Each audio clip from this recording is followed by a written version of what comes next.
Welcome everybody to this webinar. Mitchell Warren from AVAC here, and I'm going to introduce and kick us off in just a minute as I get a clarity from Levi. Yes, it sounds like we have pretty good critical mass, for those who joined, you probably already heard this is being recorded, but we want to make this as interactive and participatory as possible.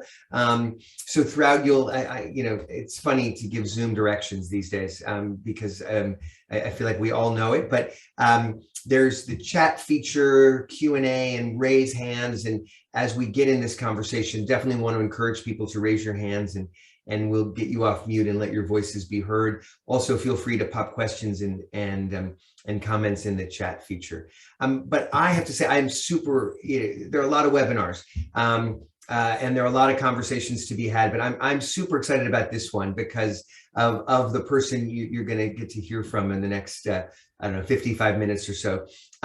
I first encountered Stephanie when she was a bureau chief, as I recall the title, for Africa, based in South Africa. I won't ask how big the bureau was, but Stephanie has a long and distinguished career. When I first met her at the Globe and Mail, leading Canadian paper, first in South Africa, then I can't remember, then Asia, and then Latin America. Okay, I couldn't remember the sequence. A number of years in different parts of the world before landing back in Canada. As she was just saying to me, you got pre-pandemic. And where were you going to go next in 2019? It wasn't clear. We were working on the plan, and then like many other people in early 2020, suddenly those plans were reconsidered.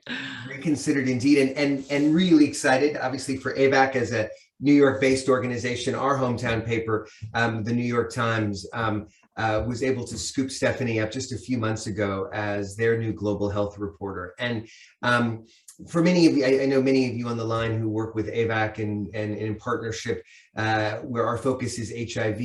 So often we've thought together over the last 18 or 20 months about the connections between HIV and COVID. And so when Stephanie took on the global health reporting hat at the Times, I think we all assumed there would be some opportunities to see HIV and COVID connections in her reporting. And with no surprise at all, the first, I think, really in-depth piece that Stephanie did was an article that came out just now 2 weeks ago about COVID vaccine manufacturing, which is what we're going to talk about. In terms of the run of the show, I'm going to just turn it over to Stephanie in a minute to have her kind of describe the genesis of the story, what she found, what she thinks, and hopefully engage with everybody in a conversation of what we do about it. I know we put the link in the Advocates Network posting.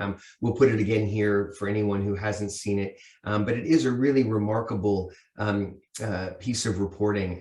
And so maybe with that, Stephanie, already I know there are questions. You're a journalist. I don't know if you're going to play piano as well for us today. That was not on the agenda. You'll all be thankful. But again, welcome, and would just love to hear, what your first big reporting piece as a Times global health reporter. Why this story? What was the genesis? Well, thanks, Mitchell, and thanks everyone for coming. It's always heartening to know that there are other people besides, 4 of us who want to talk about these things, because that's how it feels sometimes, which also must be my very first day as a reporter at the Times. I got handed a quick news story on an HIV trial, and I panicked. And then I thought, well, I know a few people to call. And one of my first calls, because I've been reporting on other stuff for a while, one of my first calls was to Mitchell. And then I spoke to a number of other people that I knew back from the days when I covered HIV pretty much full time. And the lovely thing, but also the somewhat sobering thing, was that it was all the same people.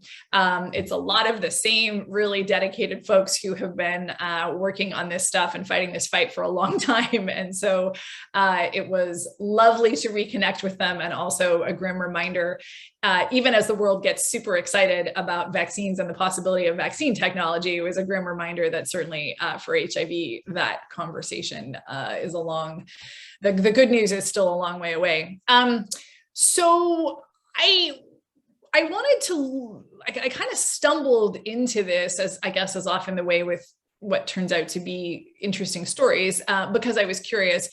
I felt like, so obviously the disparity in COVID vaccine access was really stunning. And I was fortunate enough to be vaccinated myself in the summer when Canada did a big rollout, and very aware that the people who are my close friends after years living overseas, in Brazil, in India, in different parts of Africa, were not getting that opportunity, and that the disparity did not seem to be lessening. And then I thought, well, what do you do about that? And the existing model of donations doesn't seem to be working. And in North America, we were already talking about the need for boosters when nobody I knew in Latin America saw any sign of a vaccine on the horizon.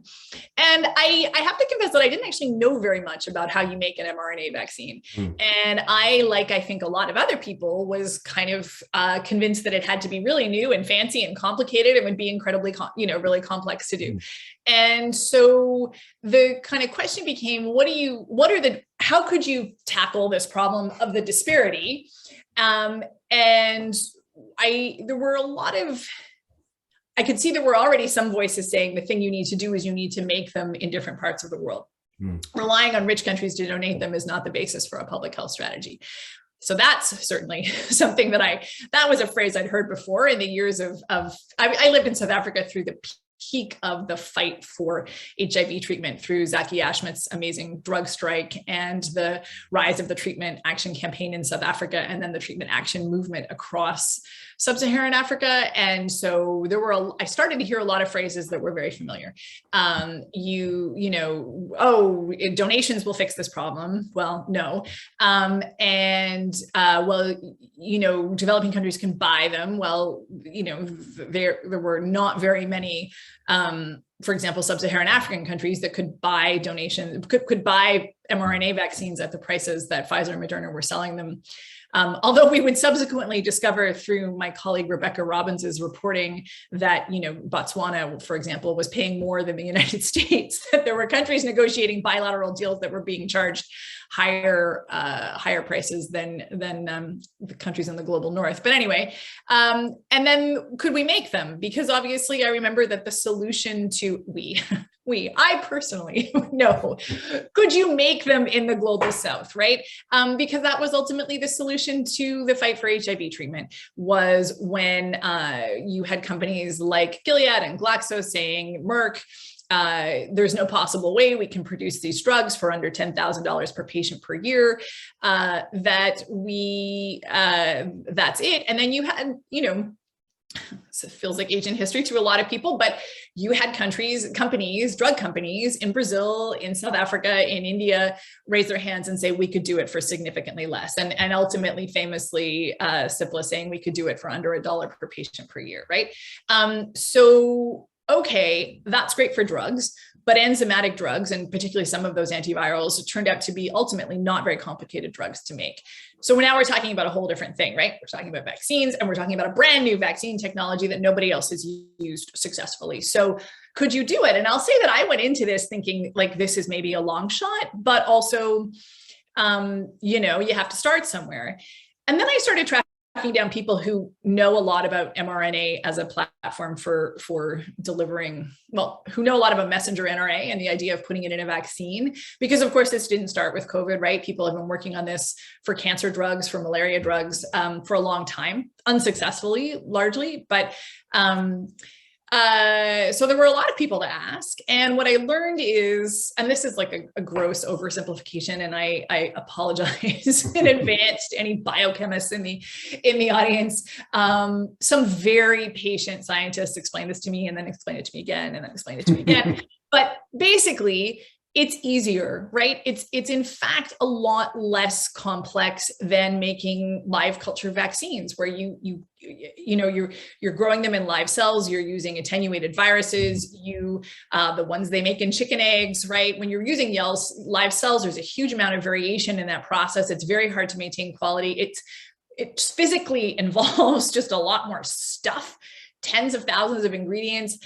An mRNA vaccine typically might have under 20, a couple dozen ingredients. So there's this one process of encapsulating your mRNA. In Pfizer and Moderna, we know do it in a lipid nanoparticle. It's essentially like wrapping it in bubble wrap so it can sort of travel safely through your system. They figured out how to do that and not have the mRNA break down before it manages to deliver its little letter. Nobody else has managed. Well, that's not true. Other people, there are a lot of other people who've invented vaccines that they say can do it, that are in clinical trials. The only people with an approved vaccine that's shown efficacy so far are Pfizer and Moderna using this process. But so the process itself, and indeed the equipment, this one piece of equipment that you need to do it, which Pfizer and Moderna have bought the future production supply chain of that piece of equipment, like 5 years into the future. But that's the tricky bit. So, but all in all, not that complicated was the assessment from a number of different people that I asked, so then I started thinking about, well, what do you need? You could go to a vaccine producer somewhere in the global South. And I knew from years in reporting in different countries, there are quite a few. And you need the ingredients, you need the drug substance, but again, like not incredibly complicated. You need people who know how to do it. You don't necessarily need a vaccine maker. You could go to a drug maker because again, the process is actually closer to making an enzymatic drug than it is to making a vaccine. So I started thinking, well, like who is there who could do this and who is there who might want to do it? And so I was thinking about the parallels with the early days of HIV, and also because at this point you have Pfizer and Moderna, when they're increasingly, through the late summer, they're increasingly being pressed on the issue of how are you going to resolve equity. And they're saying there's no possible partner. There's no one who could do it. It's too expensive. It takes too long. It's too complicated. No one's trained. We can't spare the people. It would take too long. They're giving some iteration of all of these. And there was an extraordinary analyst's call with Pfizer in early September, where he was being asked about, this push about access and equity, and well into the call, no, I'm sorry. It wasn't the analyst call. It was a press briefing where all of the big pharma CEOs were taking questions from journalists by Zoom, and he's being pressed about access. And it's like 90 minutes into this thing, right? It's been going on for a long time. And Albert Bourla, the president of Pfizer, finally just kind of throws his hands up and he's like, I don't know what these people want from us. Do they want us to go somewhere and show them how to make it? It was like, yeah, actually, like that, I think actually that is in fact what people want. But his point was, we already do it, and we're doing it, and we're doing more and more of it, and we are expanding our production around the world. And their line, the pharmaceutical industry argument since May has been, there will imminently be a glut of vaccines. We have expanded production so much faster and so much more than we ever thought that we could. Production of vaccines is not going to be your problem. Delivery of those vaccines, the capacity of healthcare systems to deliver them, that's going to be your problem. Or vaccine hesitancy, that's going to be your problem. But production's not going to be a problem. And it is indisputably true. They have made extraordinary progress with production. It's much, much higher than was originally envisioned. I think the concern I heard certainly from developing country governments, well, there were three concerns. So this gets to the question of, why do you need to do it, right? Do you need to set up somewhere else to do it? The first is that it's great that you say supply is going to solve it. Again, things keep happening. Now it's boosters, right? Kids. So there was, I'm sure most of you probably saw that extraordinary chart that the Financial Times put together on Tuesday, showing that more people in developed countries have now had booster doses than people in developing countries have had first shots, right? So they may be making a continually larger supply. We also keep seeming to find a way to absorb more and more of that supply in the global north. So that's kind of problem one. Problem two is what we saw with kovacs in India in the spring of this year, right? When the majority of supply of the AstraZeneca vaccine for kovacs is donation. Well, the donations that were being channeled through kovacs were supposed to come from the Serum Institute of India. And then India had a second wave, had done a really poor job, either hadn't correctly modeled what was coming and what vaccination would do, or as one of my colleague Karan Singh found in an investigation, in fact, knew that information and suppressed it for political reasons. Either way, India suddenly decided that it wasn't going to export those vaccines and stopped exports, right? And so then you also had a stranglehold on this supposed glut of vaccines. You can be producing them. It doesn't mean they're getting where they're needed. And then we had the situation with Johnson & Johnson in South Africa, where there was a lot of trumpeting about how finally vaccines were being made in the developing world. Well, in fact, Aspen Pharmacare in South Africa was bottling the J&J vaccine, but then exporting almost all of that production back to Europe and Canada. So it became, and then I guess I would say the fourth variable here is, we really don't know, right? Like I personally, not as a journalist, but just as a human, am uncomfortable taking the reassurance of the executives of Pfizer or Moderna that it's going to be fine, because I think the great lesson of COVID for me is you really don't know what's coming, right? Like anybody who has tried to predict what 3 months or 6 months down the road is going to look like, it's a fool's game, right? So I don't think that's a basis for a long-term public health strategy. So we come back to this idea of it being important that the vaccines are produced in different regional centers across the global south. And so then I started asking people, where would you go? Who would you ask? And I called scientists and researchers and pharmaceutical executives and ministries of health and investment analysts, venture capitalists who always have a really good read on who's a promising biotech company. I tried to do a really broad, I think I talked to probably 60 different people in the end. And I also asked, I'm really fortunate at the times to have a great network of colleagues. And so I enlisted Karan Singh, who had been reporting on the pharma industry and vaccines in India, and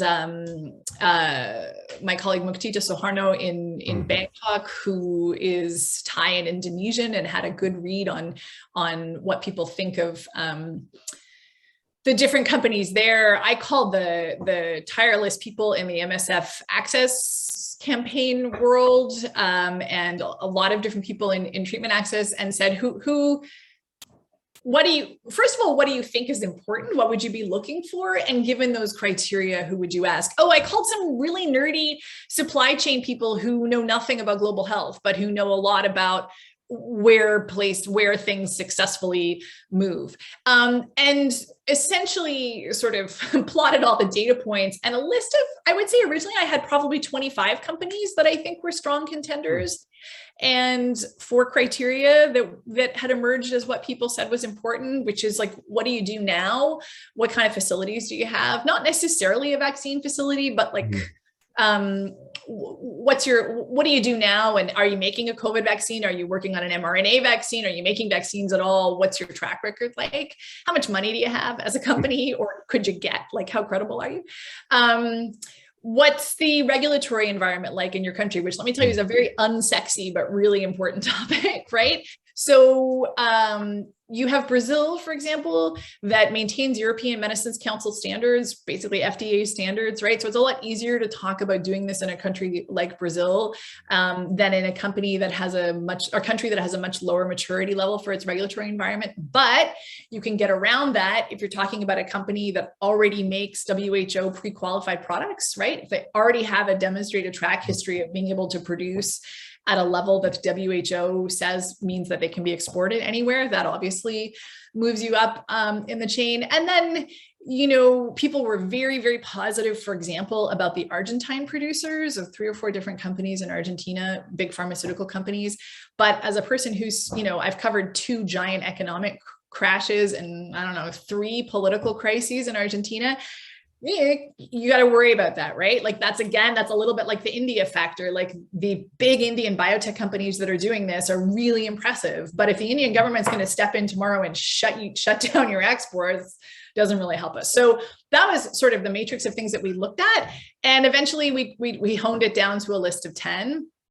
It was hard. I could have put a lot more people on that list.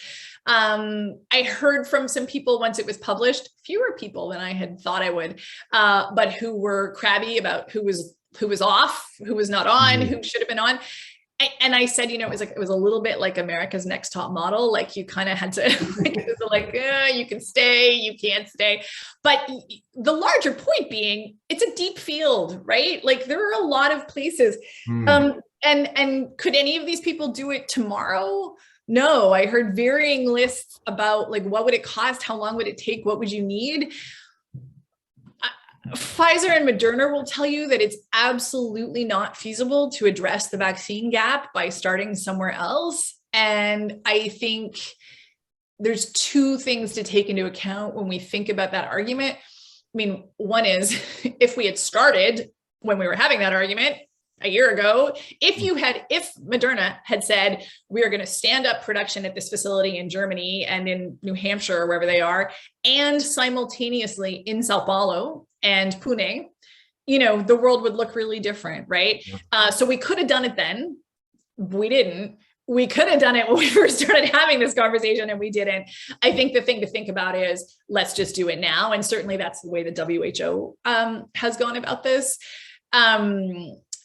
The second question about how quickly that you could do it, the thing we have to think about, I think, is how quickly they did it, right? I mean, Moderna, depends who you ask, but Moderna went from nothing to shots in arms in between 3 and 6 months, right? And they did it by converting existing drug companies with a kind of pop-up kit that people I talked to said was like the IKEA kitchen. And it's not a very staff intensive process. Like you don't need a cast of thousands to do this. And so again, Pfizer has a tech transfer team run by a woman in India that they fan out around the world and do this pretty quickly. So I think you can have on the one hand the arguments of executives at those companies about how long it takes, and then you also have the evidence of actually how long it has taken them. So maybe they can't spare their core team, but at this point, that core team has trained a lot of people. So I think the argument that there's nobody around who could possibly help that happen, I think is at this point deserves interrogation. And then also, it's not like they're the only people in the world who understand mRNA production, right? There are a lot of people, including people who used to work for those companies, but a lot of other people in research institutions and private companies who have been working with mRNA vaccines for a while. So I think there are a lot of possibilities for creative options of who could help that happen. So the project in the end was a look at these 10. We sort of mapped them around the world. We sort of said what their pros and cons were, and we tried to lay out for people what you would need to think about if you were going to do it. And we talked a little bit about the WHO hub and the effort that's underway in South Africa, which is something that I hope I'm going to get to see in person in South Africa next week, which I'm very excited about. And I'll just say one last thing, Michelle, which is a very long answer to your question. The thing that was I was a bit sad that we had to cut a lot of words out of that piece in order to accommodate the videos and stuff. And I think the videos were important because I think there's a real value in showing it to people that it's kind of actually happening. But to accommodate all that, a lot of the words had to go.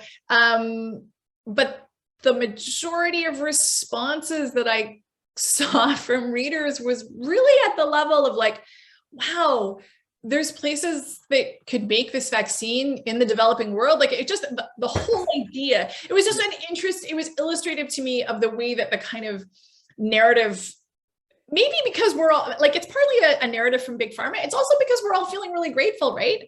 Like I think everybody who's in this conversation who's had an mRNA vaccine is probably really happy about it, right? So that idea that it's this kind of mystical thing, like I cried when I got my shot, right? Like it's I think understandable to have kind of in our minds kind of exoticize this whole idea. And so the response was like, wait a minute, there's a place you could go tomorrow in Cape Town or Rio and make this vaccine. I think that alone was sort of a new idea for people. And so probably the 1,000 additional words that I had written about regulatory body maturity levels was perhaps unnecessary. Oh, and sorry, you know what? Let me say one more thing, which is that the thing that was the most interesting to me, and I'm really interested to see how this plays out. So this piece really focused on mRNA vaccines and how you could make those. And there's obviously a number of other different kinds of vaccines, and production for those are also being expanded. We wanted to look at mRNA for a couple of different reasons specifically. One is that I think, especially because of the way that they kind of took on this mystique in the global north, they are the preferred vaccine across most of the global south now. They are the vaccines that people want, even in places where people have mostly had access to Sinopharm or Sputnik. And I can tell you that both China and Russia have run quite aggressive misinformation campaigns, which is a story that I'm working on with my colleague Shira Frankel, about the mRNA vaccines purely for economic reasons. Like they're trying to create vaccine hesitancy around mRNA in order to create a bigger market for the Chinese and Russian vaccines. But ultimately, there's a huge interest in mRNA, but also because it is simpler, quicker, probably ultimately cheaper, that seems like a sensible way to go. And then also because there's very strong evidence that the platform is going to transition relatively easily to malaria, to tuberculosis, to a lot of other things. Again, it seems like this is the expansion of production that we should be talking about doing. And so there are two companies that we featured in the story, or one company, one research institute that have their own mRNA COVID vaccines that are in phase 2-3 trials. I'm relying on their word about the data. So, and they won't let me see it. So that big caveat, but I will tell you that I spoke to a number of people before we put them in the project. I asked a lot of people at the WHO who've been to both of those sites, who've spoken to the people working on it, and who were very positive. So, what will that phase 3 trial show you data? I don't know. What will that data show you? I don't know. But the company in India is called Genova. It's headed by an Indian scientist who worked for years for the NIH on malaria vaccines. He has the full support of the Indian government, and he says they've partnered with a Seattle biotech company called HTD and found a simpler way to do the bubble wrapping of the mRNA. They lay it on top of the bubble wrap instead of wrapping it up. That means that their vaccine is heat stable. It doesn't have to be kept ultra cold. So obviously that completely changes the conversation when you're talking about trying to vaccinate in the DRC, right? So that would be incredibly important. I mean, much cheaper to make. And the Chula Vaccine Research Center in Bangkok also has their own homegrown COVID-19 mRNA vaccine. They were, like Genova, they were already working on mRNA pre-pandemic. Theirs is also heat stable, and they say also could be produced for a fraction of the cost. So those, I think, are really exciting. Like, it would be great if Moderna sat up tomorrow and said, the WHO hub is a brilliant idea for addressing access, and we are going to 100% fully cooperate. In the absence of that, I think that these two other independent options offer a huge amount of possibility. Stephanie, amazing. And so many questions, both popping up in various forms on the screen. One question I just want to pick up, I think a bit of what I think Ben Ryan's asking, but just the response from the companies. I mean, you began with a quote from Stefan Bancel at Moderna, but what did they say, not only in your reporting, but after have you heard from them since the article was published, disputing it, saying that's impossible, it can't be done? What did you hear? Nothing. Next question. Yeah, no, I can't get, I have had good conversations with people in communications at Pfizer who have a great comms team, and who essentially, that is their line, that, we're doing all we can, and we think this is the best way forward to address equity, and that's what we're doing. I heard nothing from Moderna. I could get no one at Moderna to return a phone call or an email or any one of my dozen messages, including the messages in which I said, like, publishing this story, I'm giving you every opportunity to respond. This is what others have said. Nothing. I didn't hear from them before. I didn't hear from them after. I have nothing for you. I find it, frankly, not that like Moderna owes me a phone call. I find it fascinating that a company that plays as pivotal a role as Moderna does in a massive global health crisis does not feel the need to engage with, not me, but like the New York Times. No, nothing. Wow. I think for a lot on the line, and I see a hand up, and I'm going to call on you just a second, James. Some of us aren't surprised by that. But as I was told by someone many years ago, never surprised, frequently appalled. And I think this certainly falls into that category. I do want to ask, because you started at the outset in something I think a lot of people, and we certainly at AVAC have thought this too, that you can't donate your way out of a pandemic.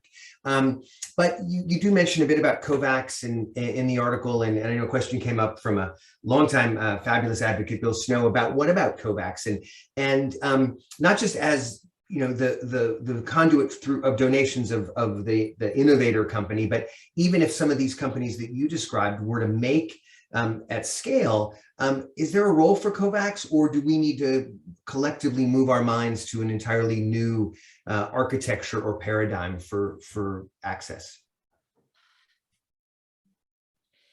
I don't know the answer to that. And it's something that I've been thinking about also in the context of some other reporting that I've been doing about access to therapeutics and the new Merck drug molnupiravir. And we now know within the last couple of days that Pfizer, again, seems to have an even better drug. Again, science by press release, right? They haven't made the data public, but they claim that their COVID treatment, and I've heard again, like from people who know more than I do, that it does seem that it's true.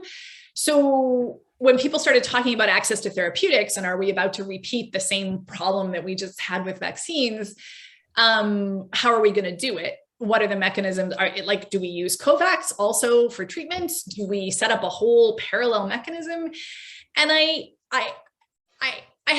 will just say, I have not dug into this. My colleague, Ben Miller, has done much more. I don't really totally understand why kovacs has not been more, my sense is that it hasn't been all that we were hoping, right? And so part of that is probably no fault of its own, right? If people don't make the donations, if the India shuts down your supply, like all of these things, was the problem the fact that it's a whole new mechanism? Is it the fact that it brings together, a few different parties? I don't know. I don't know the answer.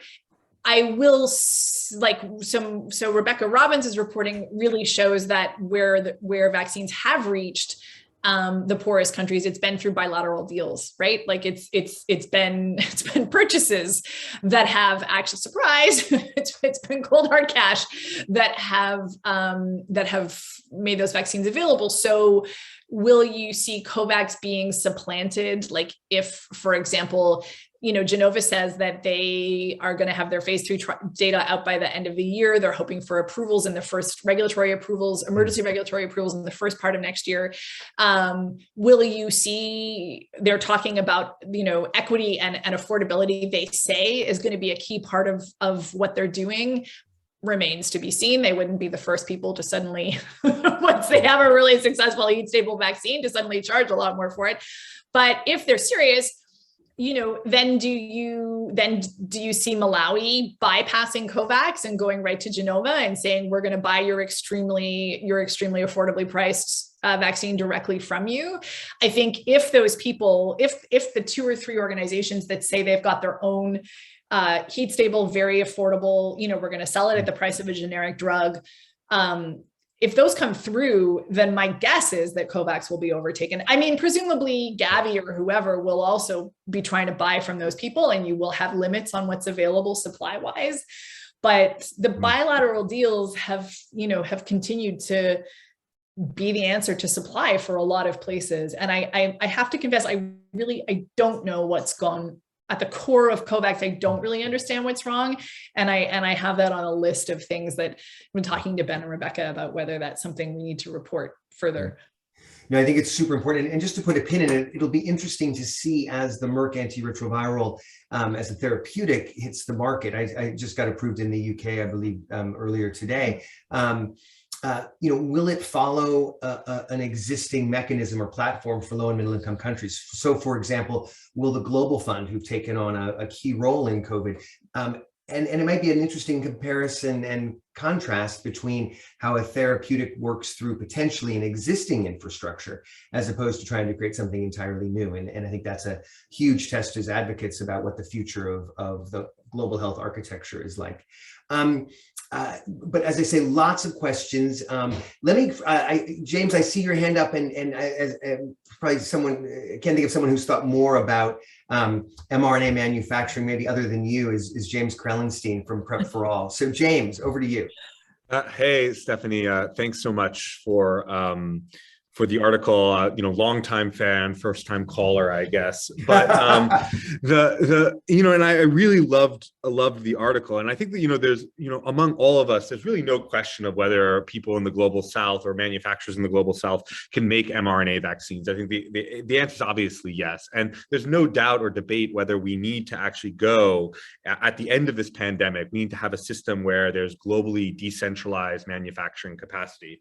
But the question I want to ask you, or two questions actually, is, in this short-term crisis where we're losing, just yesterday we lost 15,000 people to COVID, obviously. Do you think that actually decentralized manufacturing is going to be the fastest way we get doses, actually fill that supply gap? And there's two specific reasons why I'm asking this question. The first is, for any vaccine, right, they're not like small molecule drugs like HIV drugs. In order to get even a licensed version of a vaccine that's not under the originator's control, sort of actually proven that it actually works and approved and ready to distribute, you got to do bridging trials. And those bridging trials are thousands of people. They take months to do. So even ignoring for 1 second the possibility that we could get the manufacturing online really, really rapidly, if we're going to have to launch bridging trials for each one of these, independent producers of the vaccine, isn't that going to be a lot of time before we actually get those doses into arms? And then the second question I would have is just looking at how tech transfer has actually gone with mRNA vaccines, right? The only example we have really is Moderna to Lonza. And we saw something really interesting that every chemical and process engineer we talked to told us would happen. Whereas at Lonza was able to launch in about 2 months in New Hampshire, right? Which is about a 40-minute drive from Moderna's facility in Norwood. In Norwood, Massachusetts, but took about 9 to 11 months to actually get their Visp Switzerland line online. Not because Swiss people are any dumber than people in New Hampshire, of course, or that there's not the resources in New Hampshire, but because when doing tech transfer on a technologically complicated product like an mRNA vaccine, having that ability to be really close to your originator's line and actually drive down and see what they're doing here and drive back up made a huge difference.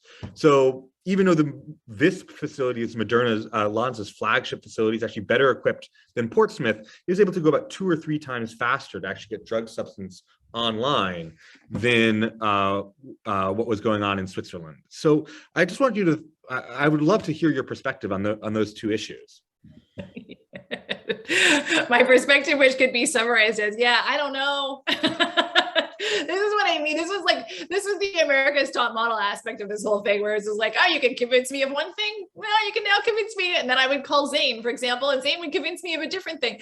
I think that the trials problem, that's a huge one. And so there is, I don't know if you guys have seen this, but this proposal for Rwanda, this deal that Rwanda supposedly has signed with BioNTech, is that they're going to take a shipping container in Germany, and they're going to set up the production in the shipping container and then they're going to airlift the same people and equipment and ingredients and all the things and put it down in Rwanda, and then they'll just keep making the drug. Maybe they'll never even stop while they're being airlifted.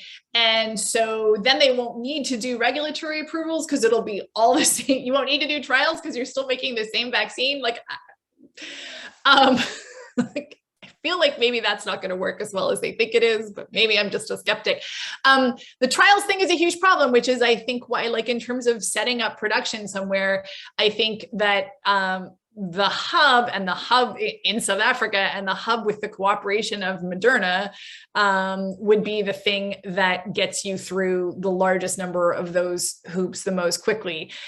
Failing that, yeah, you absolutely have to go through, whether it's Genova or Chula, or it's the reverse engineered, not with the cooperation of Moderna, being produced in Cape Town and Dakar, you absolutely have to do the whole trial process, and it's going to be really slow. And I just, like, I don't see a solution to that besides actually just starting to do it. And, like, will it be faster? You know, will vaccines come from somewhere else faster? Yeah, like, conceivably.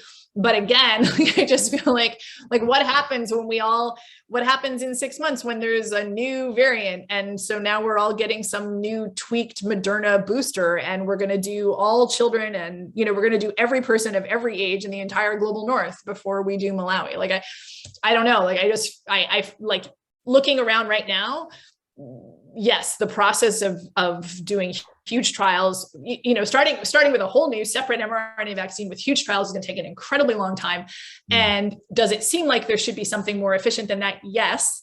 And then I also just think you have to look at the events of the last 20 months and think, we just also need to do this. We also need to just try this. Yeah. And the proximity tech transfer question, I think, is really interesting. Again, I think it was Zane who told me about, so it's Novavax who flies people. They have a little team of people that they fly around the world, right? But AstraZeneca did it all on Zoom, which I think is kind of fascinating. I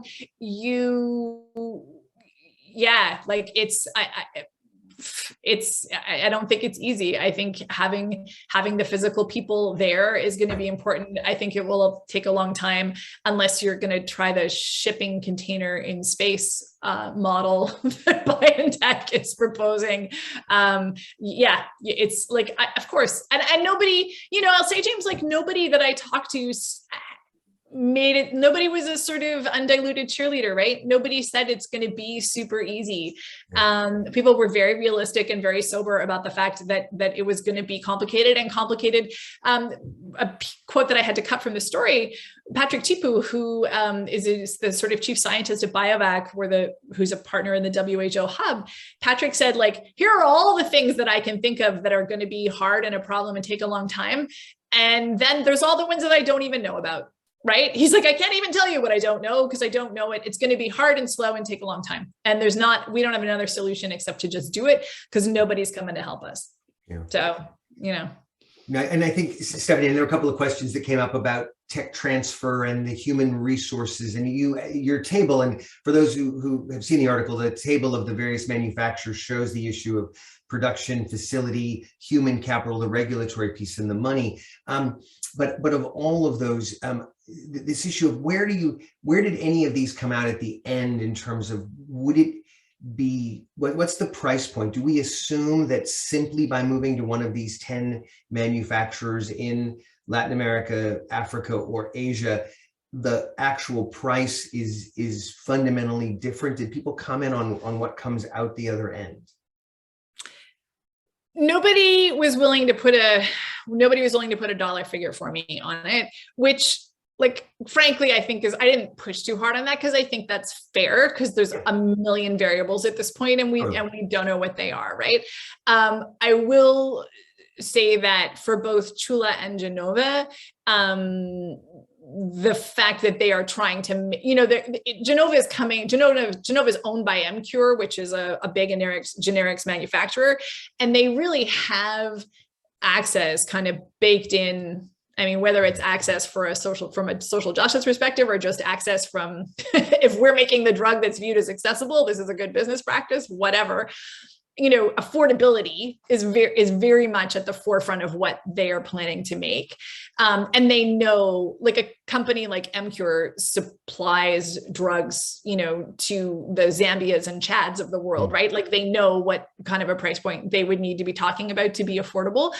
And then obviously that idea is also central to what's being proposed for South Africa, right? Is that we are going to make this as cheaply as we possibly can for COVID and for everything else. Yeah. And what you mentioned that in your kind of interviews across the board, you also talked with a bunch of venture capitalists who often know what's what and what's on the horizon. You mentioned in the article that Aspen, the South African company, felt that for $100 million, they could begin to manufacture and supply all of Africa, as you reported. In the scheme of the COVID response, $100 million is nothing. So I'm wondering if any of the venture capitalists or potential angel investors said, my God, for $100 million, we could equip, that seems like such a bargain to me. And I'm wondering where investors that you talked with, did any of them say, like, yeah, Stephanie, hook me up? Yeah. No, oddly, they did not. Yeah, it's funny. Hey, $100 million, it's nothing. No, they did not. They were, I would say the venture capitalists were most interested in what's going on in India.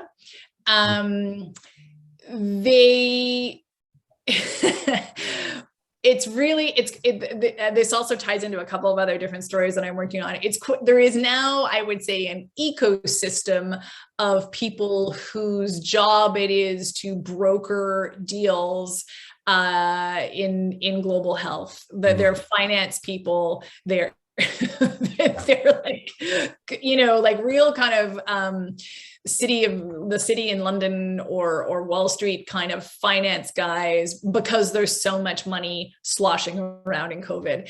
And it's just been, I've been working with some colleagues on figuring out who's behind some of these things. And it's quite, I found it kind of, I guess, funny that I retain the capacity to be surprised, but I do. And it just has been very interesting to find out who's in the room when a lot of these big deals are being discussed about who's going to get what support from where. Nobody said to me, hey, give me Stephen Sod's phone number so that I can set Aspen up tomorrow with $100 million. The last time I talked to Stephen, he didn't have $100 million. Again, the place where I sense that money is really moving around is India. So Indian venture capitalists see huge possibility in this, and companies that we didn't include on our list, like Panacea and Stellus, are having no trouble finding investors. And the Serum Institute, which is setting up its own mRNA facility, is just doing that out of its own incredibly deep pockets. Yeah. So there's money moving around. I think most of it's moving either to or within India. Yeah. It's super interesting. And I think as for a lot on the line and for us at AVAC, from an advocacy perspective, making sure that when we think about global capacity, it's not just Northern and India. We need to really be thinking more broadly. And I'm glad I see Zain's hand up. I was going to invite Zain in to the conversation. Zain Rizvi from Public Citizen, another of the huge thinkers on access to medicine generally, and particularly around COVID vaccines. And you mentioned him earlier, Stephanie. Zain, I'm not sure what you were going to ask, but I was going to actually turn to you to think about, it's not just responding to COVID right now. It's looking more broadly, I think, at capacity and access for the long term. But feel free to respond to that or the question you were going to put on the table. Yeah, thanks so much. And so sorry I'm late. Just kind of another interview ran long. So first, let me make Stephanie uncomfortable by saying how amazing this article was, and how, there's two things that struck me. One is kind of, I guess, reflecting on the past few months, and then one is more forward-looking. One is that, isn't it amazing, or what does it say about global vaccine manufacturing and kind of the ecosystem we have, where the New York Times has to send out this reporter who, fearlessly tracks down all these vaccine manufacturers, kind of figures out their capabilities, assesses them, talks to a bunch of people, and we have this blueprint on what is available, what can be done on what timelines. Isn't that, I think it's an amazing piece of work, and at the same time, it is distressing in a way that, one, it took so long, and two, that a journalist has to do this, and governments have not already done this, at least publicly, or that the people who knew about some of these things were just not speaking up public necessarily, right? It's that I think one of the really fascinating things about this article is it speaks about some of the advantages of mRNA, about how, Mitchell, as you mentioned, how mRNA can be useful for things in the future, how you can modify mRNA and suddenly it's useful. The other big thing was about just the production process, right? About how it's more enzymatic than it is kind of dealing with living cells. And frankly, just the size difference, right? mRNA manufacturing is 37 liters and normal traditional vaccine manufacturing is 2,000 or 20,000 liters. And I think the article does an amazing job kind of highlighting the promise of mRNA, including for future technologies. And I was disheartened by the fact that it took almost a year since the Pfizer vaccine came out that we finally had this kind of, really public and rigorous analysis of what is possible. So that's my kind of first instinct. The second thing, or the future thing I would say, and kind of ties back to your question, Mitchell, is that mRNA has a lot of promise, right? We don't know exactly what it will look like. We don't know if this is actually going to pan out. It might just be hype. But there is reason to believe that this could be a whole new class of medicines for TB, for malaria, for cancer, for HIV. And of course, mRNA is a delivery mechanism, and those diseases have very complex kind of biological characteristics. So we still have to figure out the biology. But if it is the case that mRNA vaccine manufacturing is established all around the world in a distributed way, then we're talking about, vaccines for COVID, but we're also talking about vaccines for other diseases in the future. Yeah. And what makes this especially promising, I think, also is that it's the world's investment against future pandemics, right? If we have mRNA vaccine manufacturing all around the world in a distributed way, then we can actually stop or at least reduce the impact of pandemics very quickly. I always go back to, it is November 11th, Pfizer vaccine was authorized December 11th by the FDA. I think it's more than 3 million people. It might be more than 4 million people now who have died since the Pfizer vaccine was authorized. And so we knew what it would take to end the pandemic. We still know what it would take to end the pandemic. I don't want to say it's a foregone conclusion, but governments around the world simply have not acted. And so I think it's really, just so powerful to look at quotes from developing country manufacturers saying, yeah, give us the tech and give us $100 million and see what we can do, And it's like, of course, you need to kind of validate that and assess that and do the technical stuff on it. But I tweeted this and I stand by it, and I have liked every time I've seen this article pop up on Twitter. But I really do think it is one of the most important stories of the pandemic, and I'm so grateful for Stephanie to have written it. Zane, I don't know if that makes her uncomfortable. I endorse everything you said, and I see her smiling. So I hope you're quietly mortified. Quietly mortified. You love it. This has got to be better than a journalism award, to have advocates and activists say your piece is. And I think this is where I do want to spend. I know we have just a few minutes to the top of the hour. Is taking a brilliant, reportage in the New York Times to changing global health architecture. There's a great comment just that came in from Melinda Morey, a longtime expert in these areas of product development and manufacturing, about advocates tending to be in disease verticals, and how do we change our advocacy for multi-disease platforms. And I wonder, in many ways, just as that came in from Melinda, if that's very much at the heart of this, because this actually, it seems to me, isn't about COVID vaccines. And it isn't even only about mRNA. It's about making sure that, and it's back to where you started, Stephanie, what you were, that old, the old saying, history may not repeat itself, but it rhymes a lot. And you were clearly hearing that rhyming in the beginning of the pandemic, of what you experienced in HIV from drugs. And I guess the question is, maybe to both of you, since you're on screen in the last couple of minutes, is what do we do now? What next? How do we take this analysis and all that's behind it to really retool our advocacy, not only around COVID vaccines, because we need them desperately and we need them equitably distributed now, but what does it mean for the long term? And I'm happy to see if either one of you want to pick up on that. See, this is all up to you. My bit's done. It's like, over to you folks. I gave you a plan. I gave you some information. I would just say one thing, which is that the reason that I I am interested in global health, and I was drawn always to HIV because it's fundamentally, it's an equity issue, right? It's a justice issue, and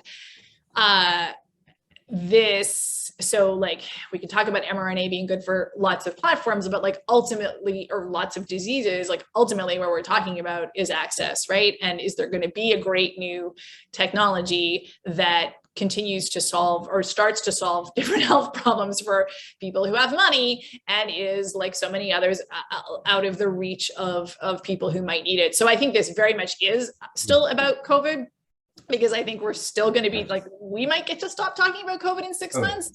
That'd be nice, but there's still going to be a COVID problem in Zimbabwe, right? And so Bangladesh. So I think it's still going to be relevant for COVID for a long time, and then also, yeah, it's just going to be relevant for a lot of other things. Yep, absolutely. Zane, did you want to pick up on that? Yeah, just finally, quick thoughts.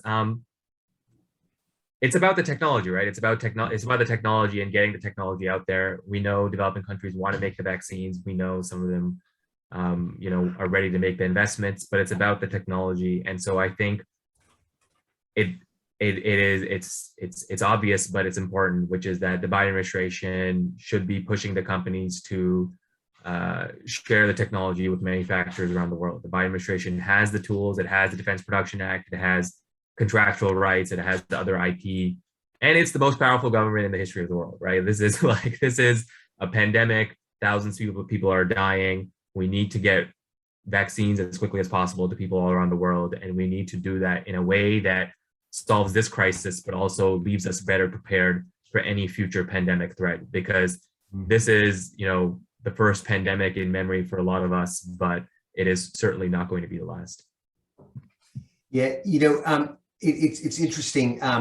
There's one last comment that came in from a colleague of ours in Kenya, Daisy Oya, about homemade vaccines, and it reminded me, and talking about the acceptability when something might be made locally. And I'm reminded of a statement that John Nkengasong, the head of the Africa CDC and now nominee to lead PEPFAR, said recently that Africa doesn't have vaccine hesitancy, we have vaccine scarcity. And this idea of manufacturing locally not only accelerates equity and simplifies delivery, but to Daisy's point, actually gives people a sense of confidence. And again, I didn't mean to say we're done with COVID at all, but it's not, if we build it, it's not just for COVID, it is for so many other things down the road. And it's interesting, Stephanie, when you started early in your talk, you mentioned, had we done this back November 2020, in anticipation of an emergency use authorization,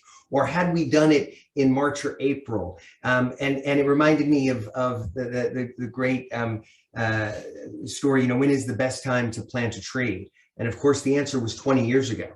because that's when, now we'd be able to bear its fruit. It would give us shelter and shade. And the second best time is now. And I think your article, I don't think your work is done by any stretch on this, but I think on behalf of many of us on the line, the work of Public Citizen, the work of Prep for All, the work of the COVID Advocates Advisory Board, that a number of people on the line are on, it's great to read. It's great to see the multimedia pieces. And we need to pick this up and articulate, what do we do now? Because if we're still talking about this in 3 or 6 months and haven't seen the hub take off, even if the hub's not going to get a vaccine in an arm in 3 months or 6 months, it is going to get a vaccine in an arm a year from now, or 2 years from now, or if we do have an mRNA vaccine for malaria or the longer term potentially HIV. Really, really helpful. Stephanie, thank you. And you are about to make your first reporting trip in pandemic experiences. Any last thoughts on this call? I would just say there's a question I didn't get a chance to answer that I saw in the chat about what's going on in Rwanda and Senegal. I'll just say as a teaser, I've been working with colleagues on a long investigation that relates exactly to this. And yeah, just I don't know, pick up the Times from time to time, because there's a lot more coming on this topic. If I can in fact navigate the incredible hurdle of the COVID tests, airport transfer, quarantine, vaccine, passport, blah, blah, blah, blah, and actually get there, we should have a great story to tell. Well, I may never get home again, but whatever.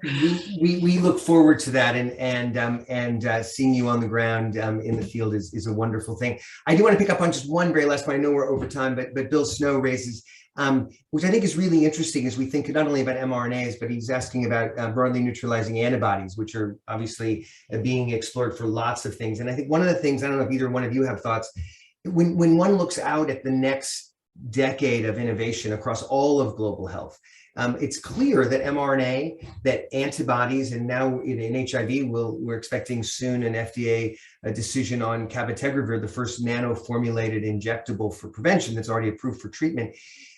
The future is not just small molecules made in tablets by generic companies, which is the HIV experience. We know, generics with the API can make tablets at scale. But I'm just wondering real quickly, mRNA, broadly neutralizing antibodies, nano-formulated injectables, is there a larger story, if you're a journalist, and a larger advocacy agenda for thinking about manufacturing what are likely to be more complex biomedical products across all disease areas? And maybe again, back to Melinda's question, maybe that's the platform and the focus about multi-disease advocacy. I don't know, quick thoughts on that. You've probably thought more about it than I have, Zane.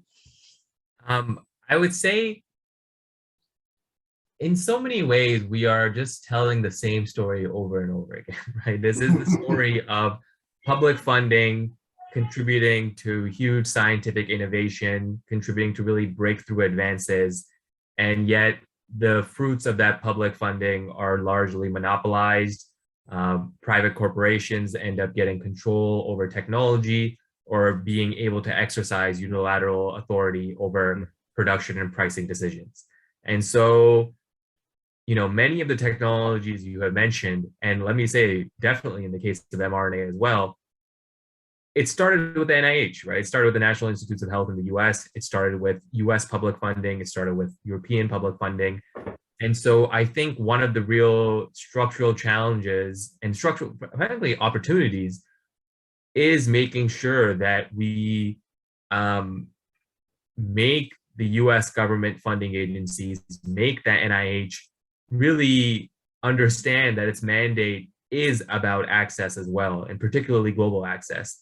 Because when the US government was handing over, $1 billion to Moderna here and $1 billion to J&J over there, that was the opportunity to really concretely and clearly identify how they were going to make this vaccine a global public good, how they were going to make sure the technology was shared, and how they were going to make sure that people around the world had the capabilities of making this vaccine as soon as possible. And so I think a key priority has to be the really upstream stuff. And I can be candid in saying that sometimes it's difficult to focus on that stuff because it feels so upstream, right? It feels like we're talking about 10 years from down the line. But the problem is that the decisions that are being made now will have impacts in 10 years from now. And then 10 years from now, we wish we had, had intervened like here and now.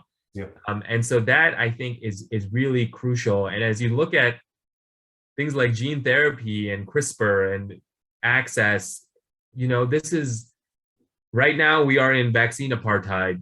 But what does CRISPR apartheid look like? What is that? It's almost, it's a lot to think about. It's really, when we get into genetic modifications and gene therapies, it's going to be a whole new world. And so we need to be ready as advocates to kind of meet the moment.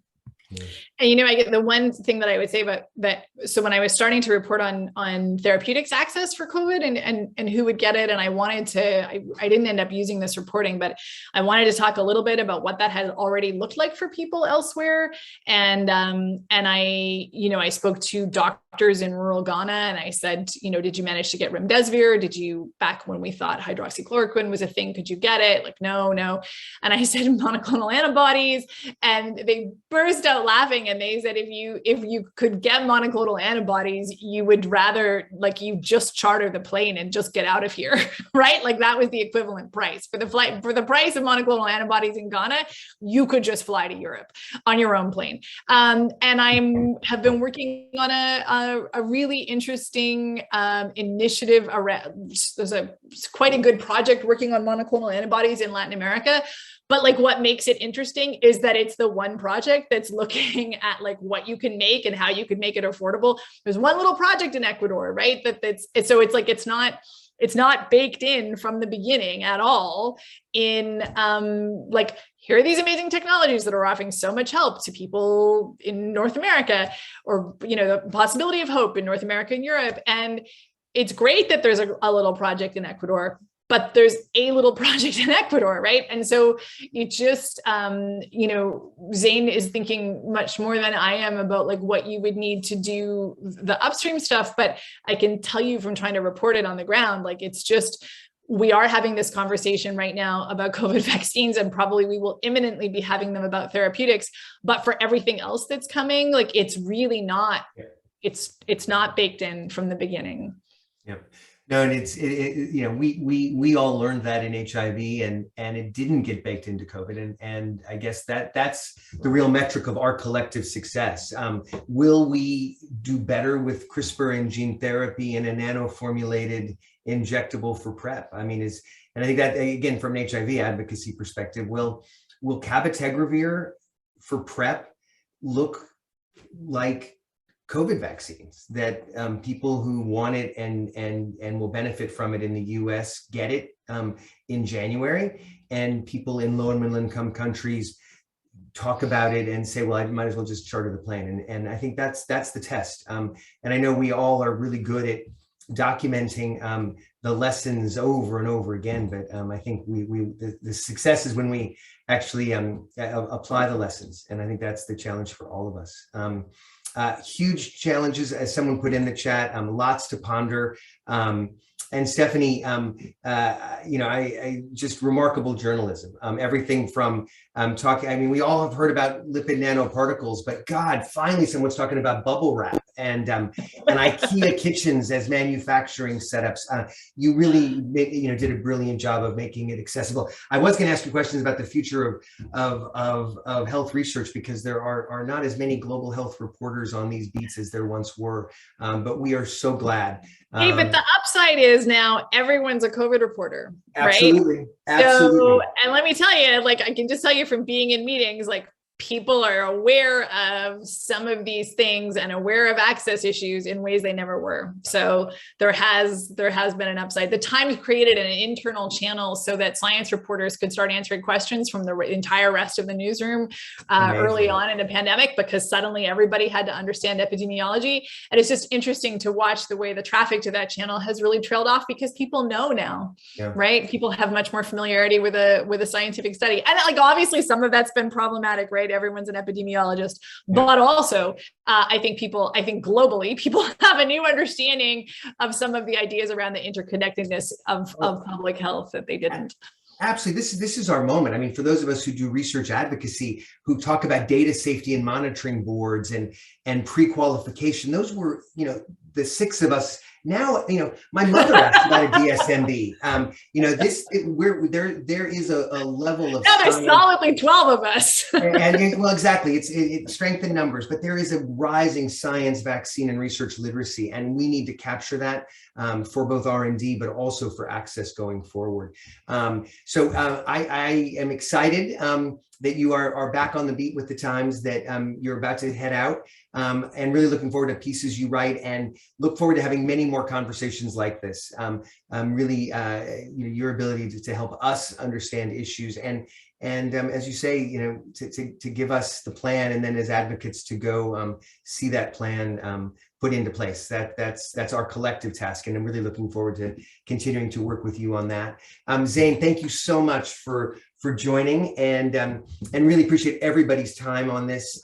We'll be posting this on the website, and really look forward to having you both back for lots more conversations, because even if we have mRNA vaccine manufacturing next month everywhere, there are going to be many more stories to talk about, and much more work to do. So I look forward to that.